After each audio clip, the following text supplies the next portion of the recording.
ሰላም ጤና ይስጥልኝ። እንደምንውላችሁ አደራችሁ፣ እንደምንሰነበታችሁ የተከበራችሁ ውድ ወገኖቼ ከሀገር ውስጥም ከባህር ማዶም ያላችሁ በያላችሁበት ሰላማችሁ ይብዛ፣ የአምላክ በረከትና ቸርነት አይለያችሁ እያልሁኝ ዕለቱ ዕለተ ሐሙስ ሲሆን ለዕብራውያን ዘመን አቆጣጠር ሲቫን በሚባለው ወር 16 ቀን 5785 ዓመት ዓለም ላይ እንገኛለን። ዛሬ ደግሞ የአምላክ ፍቃድ ቢሆን ትንሽ ቀን ጨፍ አድርጌ የሳምንቱን የኦሪት ክፍል ነው ማቀርብላችሁ። ፓራሻት ተሸዋ ፓራሻት ባሎትኻ የሚባለው የኦሪት ክፍላችን ነው የሚነበበው። ይህም በአማርኛ ገባ እያላችሁ ለምታነቡ ኦሪት ዘሁልቁ ወይም በሚድባር የሚባለው መጽሐፍ ምዕራፍ 8 ቁጥር 1 ጀምረን እስከ ምዕራፍ 12 ቁጥር 16 ተነቦ ይጨረሳል ማለት ነው። የመጀመሪያው ባሎትኻ ባለፉት ዓመታቶች ተምረነዋል። ባሎትኻ እንግዲህ ካህኑ አሮን ትልቁ ካህን መቅረዝ አለች። በመቅረዟ ላይ ከማታ እስከ ጠዋት የማያቋርጥ መብራት በዛይት የሆነ መብራት የሚያበራው መብራት ነበረ ማለት ነው። ይሁን እንጂ ዛሬ ትንሽ ዳሰስ ማድረግ የምፈልገው ወደ ምዕራፍ 11 ላይ ነው።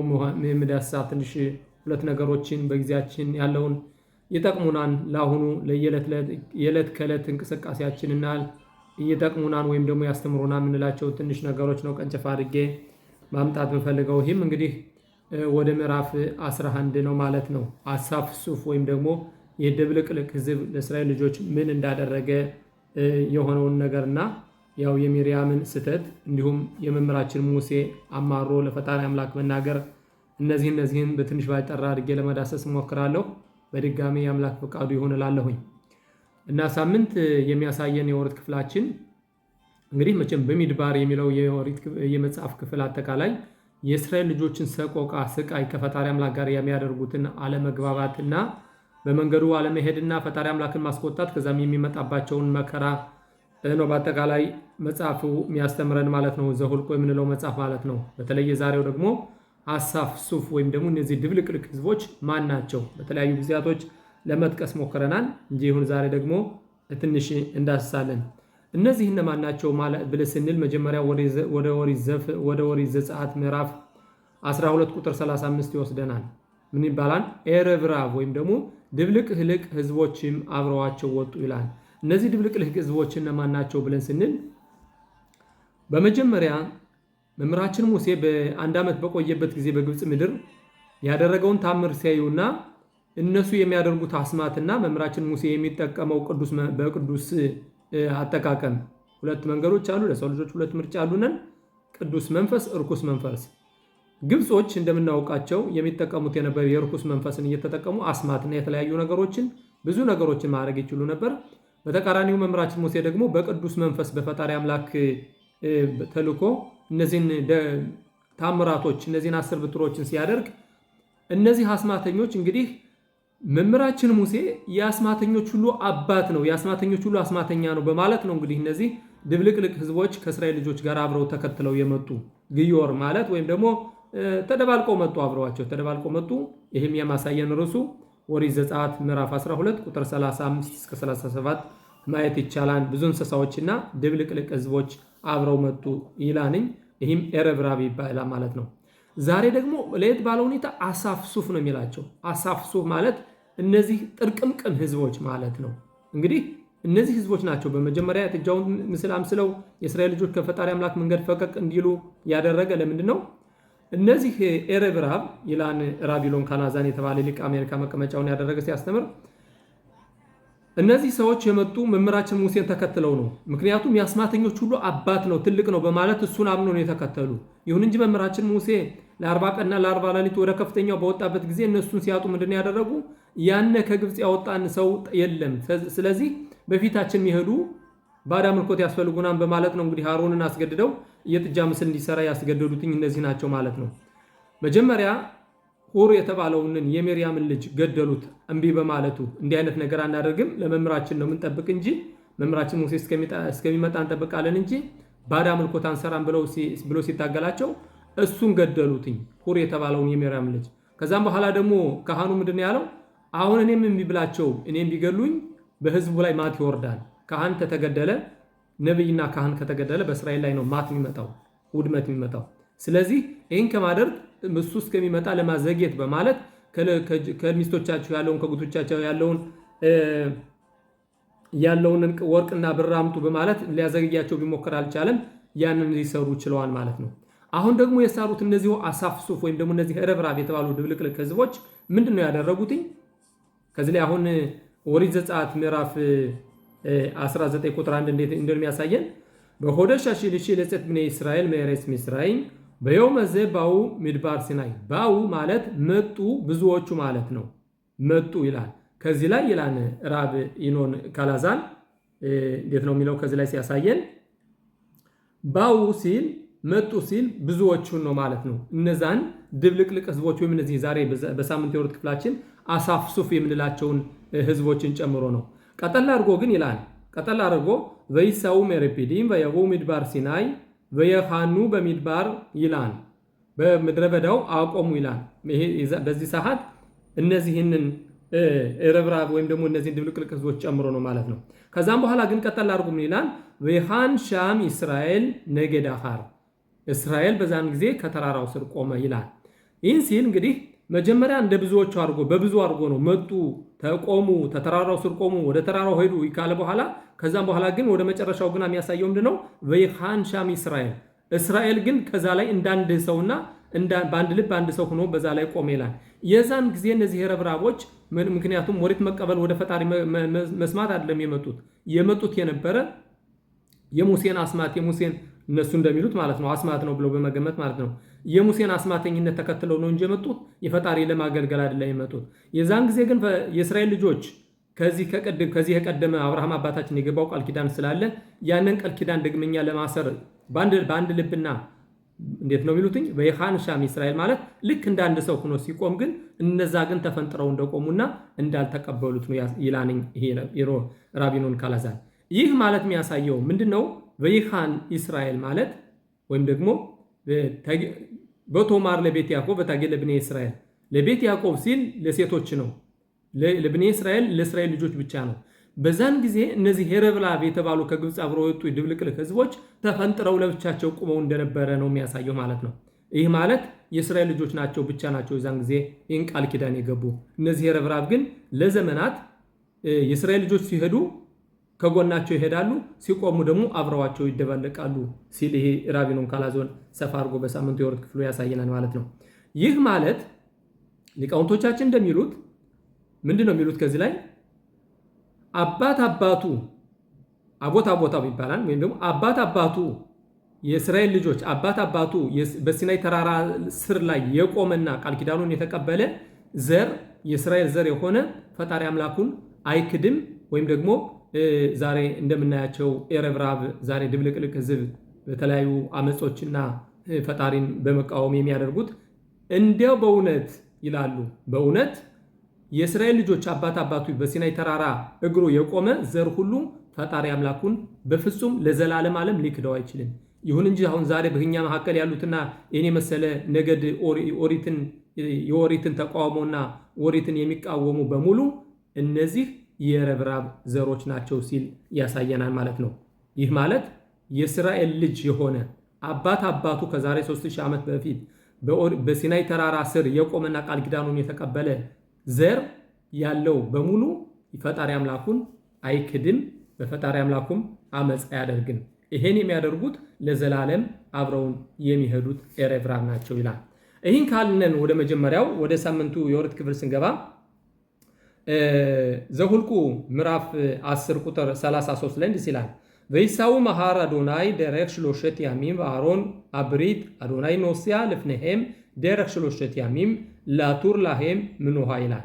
እንግዲህ ከአንድ ዓመት በኋላ የእስራኤል ልጆች ቃል ኪዳኑን ካሰሩ በኋላ ወደ እስራኤል ሀገር ለመግባት እንግዲህ የቃል ኪዳኑ የምስክሩ ጽላት አሮን አኮደሽ ምንለው ወይም ደግሞ ይሄ ሳጥን ቅዱስ ጽላቱ ያለበትና ቃል ኪዳኑ ያለበት በሙሉ ከእስራኤል ልጆች ቀድሞ 3 ቀን ይጓዝ ነበረ። እነሱም ደግሞ ኦሪቱ ወይም ደግሞ የደመና አምድ ሲጓዝ አብረው ይጓዙ ነበር። እንዴት ነው የሚለው? ልፊያ ሸም ይሰው ልፊያ ሸም የሃኑ ይላል። ልፊያ አዶናይ ይሰው ልፊያ አዶናይ ያጽሩ ይላል። ማለትም ልክ እንደ እግዚአብሔር የእግዚአብሔር ደመና የመገናኛውን ድንኳን በከበበበት ጊዜ ከዛ ላይ ይኖራሉ፣ ይቀመጣሉ። ሲነሳ ደግሞ አብረው ይነሳሉ። ከዚህ ላይ እንግዲህ 3 ቀን ቀድሞ እንደ ቀድሟቸው እንደሄደና በ3 ቀን ውስጥ ሊያገባቸው ፈልጎ ነበር ማለት ነው። ይሁን እንጂ እነሱ ግን እንግዲህ እነዚህ የረብራብ ደግሞ ይህን ላለማድረግ የፈለጉትኝ በጎን የሚከተሏቸው እንግዲህ ፈጣሪ አምላክ እኛን የእስራኤል ልጆች ለስደት የሚዳረግበት ምክንያት ምንድን ነው? መጥፎ ስንሰራ ነው። ወደ ስደት ሲዳርገን ማንም አይከተለንም፣ እኛ ብቻችንን። ይሁን እንጂ ደግሞ መኖሪያ አግኝተን ተስፋፍተን ቤት ሰርተን በምንቀመጥበት ጊዜ ደግሞ እነዚህ የረብራቦች ይደበላለቁናል። ተደበላልቀው እኛንን መጥፎ ነገር ለማድረግ ይነሳሉ ማለት ነው። እና በዚህ ላይ እንግዲህ የፈጣሪ አምላክ ይሄ ቅዱሳኑ 3 ቀን ቀድሟቸው ሲሄድ መንገድ እየመነጠረላቸው ነበር የሚሄደው። ከዚህ ላይ ወደ ቁጥር 34 ምን ይላል? ዋናን አዶናይ አለሄም ዮማም ብንስዋ ሚን አማሐኔ ወይሂ በንስዋ አሮን ወዮማር ሞሼ ኩማ አዶናይ ወያፉሱ ወይቤሃ ወያንሱ መሳኔሃ ሚፓኔሃ ወብኑሃ ዮማር ሹቫ አዶናይ ረበቦት አልፌ እስራኤል። እንግዲህ ይህን ሲያደርግና የቅዱስ አሮን አብሪት ወይም ደግሞ የቃል ኪዳኑ ጽላት ወደፊት 3 ቀን ቀድሟቸው ሲሄድ ምን ይላል መምህራችን ሙሴ?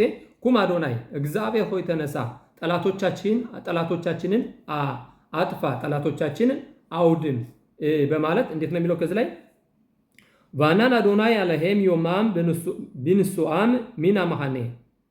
እንግዲህ በቀን የደመና አምድ አላቸው፣ በሌሊት ደግሞ የእሳት አምድ ሆኖ ነው የሚከተላቸው።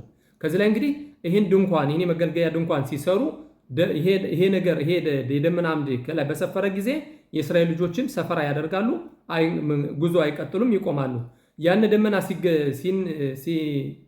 ከመገናኛው ድንኳን ማለትም ሲገፈፍና ሲሄድ እነሱ ደግሞ ማለት እግዚአብሔር ባላቸው ነው። እግዚአብሔር ሲላቸው ይሄዳሉ፣ እግዚአብሔር ሲላቸው ያቆማሉ። ልክ ይህ ደመና አምድ እንደሚያደርገው እንደዚህ እያደረጉ ነበር የምድረ በዳውን ጉዞ የጀመሩ ማለት ነው። ወይሂ በንሱ አሮን እንዲህም ሆነ አሮኑ ወይም ደግሞ ሳጥኑ በጉዞ በጀመረበት ጊዜ ምን ይላል መምህራችን ሙሴ? ወዮመር ሞሼ ኩማ አዶናይ። መምህራችን ሙሴ ምን ይላል? ተነሳ፣ ፈጣሪ አምላክ ተነሳ፣ ኩማ አዶናይ ወያፉጽ ወይቤሃ፣ ጠላቶችህ ይበታተኑ። ጠላቶች የእስራኤል ጠላቶች እነማን ናቸው ስንል አሁንም እነዚህ ኤረብራብ ጠላቶችህ ይበታተኑ ማለት እነዚህ ኤረብራብ ከጎናችን የሚከተሉን ባቆምነን ጊዜን የሚደረጉን ተደብልቀው የማሳትና ከፈጣሪ አምላክ መንገድ እንድንወጣ የሚያደርጉን መንገድ ስንጓዝ ደግሞ ከጎናችን የሚከተሉን የፉጽ ወይቤሃ ጠላቶችህ ይበታተኑ በማለት መምህራችን ሙሴ እንደተናገረ ያሳያል። በኑሃህ ዮማር ሹቫ አዶናይ ረበቦት አልፌ እስራኤል። እረፍት ሲያደርግ ደግሞ መምህራችን ሙሴ የሚለው ተመለስ ፈጣሪ አምላክ ሹቫ አዶናይ ተመለስ ረባቦት አልፌ እስራኤል ወደ ብዙሃን የእስራኤል ልጆችህ ተመለስ በማለት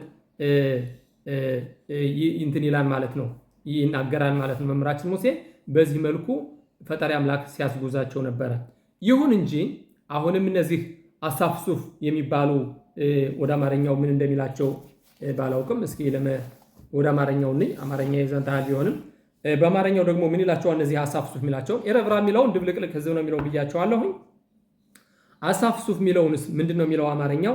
እርግጥ በአማርኛ መማር አያስፈልገንም። ለምን ቢባል አማርኛው ከብዙ ቋንቋ የተተረጎመ ስለሆነ ብዙም ልንከተለው አይገባም። የግዴታ በአማርኛችን ማነው በኢብሪት መማር እንዳለብን ነው የሚያሳየን።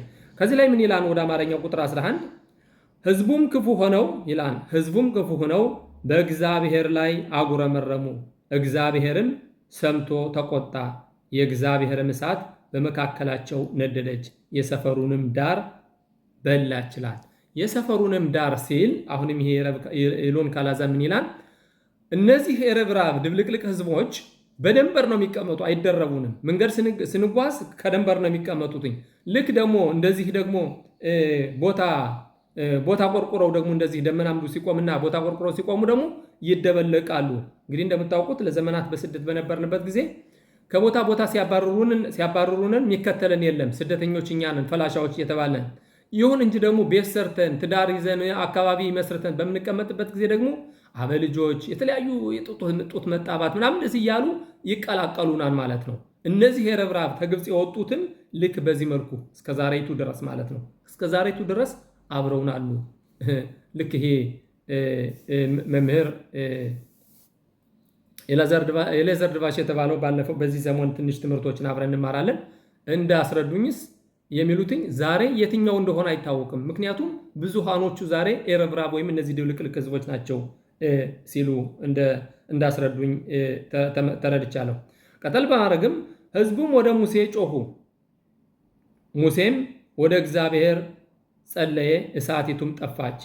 የእግዚአብሔርም እሳት በመካከላቸው ስለነደደች የዚያን ስፍራ ስም ታቤራ ብሎ ጠራው።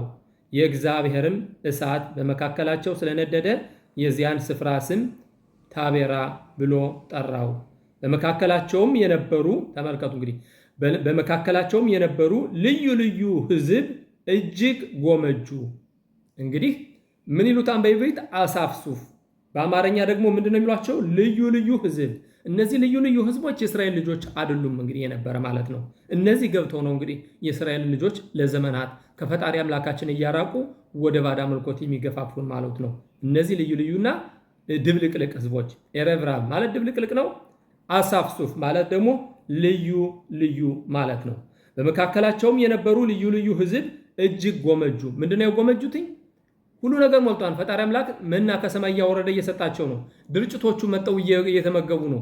እንደገና ከግብፅ ሲወጡ ማት ንብረትና ከብት ነው ይዘው የወጡትኝ።